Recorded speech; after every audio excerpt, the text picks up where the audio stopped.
د ننګرهار کانال وادي اماراتي شرکت په څلورګونو فارمونو کې په پراخه کچه د میو کرکیله کړې ده. د ننګرهار کانال وادي اماراتي شرکت مسؤلین وایي سږکال د کانال په څلورګونو فارمونو کې پر شاوخوا 2.5 جریبه ځمکه د میو کرکیله کړې چې د تېر کال په پرتله حاصل خاټکل شوی دی.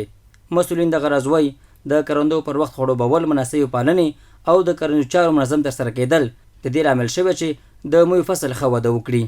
له ښه مرغه سږکال موږ د ننګرهار وادي کرنیز اماراتي شرکت په څلورګونو فارمونو کې په خپله دولتي کښت چې کړی د شاوخوا 1500 جریبه ته رسیږي د اټکل د مخې نه.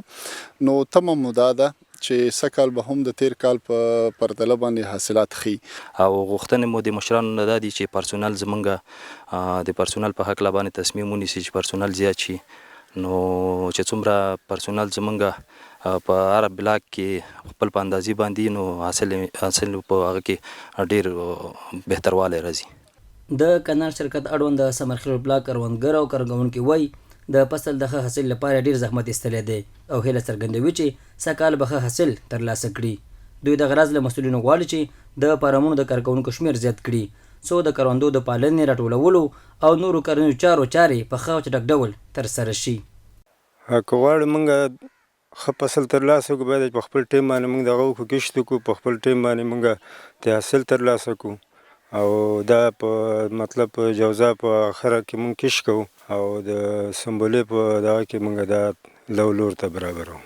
دغه په روز کال می کرل شوی ښایي دا ته ورکړی او سږکال چې دی هم می کرل شوی دی، ښه محافظت یې شوی ده او بخار هم شوی ده، خیشاوی هم څه ناڅه پاتې دی او څه ناڅه را روان دی. او نو موږ د دولت نه دا خواهش کوو چې باید چې موږ د اوبه سره ډېر سخت مشکلات لرو، اوبه موږ ته رسیدګي نه کېږي او کسان ډېر کم یو. د ننګرهار وادي کرنیز اماراتي شرکت مسؤلین بیا د اوبو د کمښت ستونزه ټول شموله بولي او د کارکوونکو د کمښت ستونزې د حل ډاډ ورکوي. زموږ تمه هم دا ده او انشاءالله زموږ رهبري دغه برخې ته د خیر سره پام لري چې په راتلونکي کې به دغه د کارګرو د کمښت ستونزې ته انشاءالله دوی پاملرنه کوي او ورته ګامونه پورته شوي هم دي.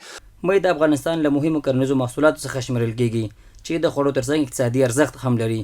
د ننګرهار کانال وادي اماراتي شرکت هر کال د خپلو فارمونو په پراخو ځمکو کې د بېلابېلو کرنیزو محصولاتو ترڅنګ د میو کرکیله هم کوي څو د کورنۍ وړتیا د پوره کولو د بزګرانو د عوایدو په لوړولو کې ونډه واخلي.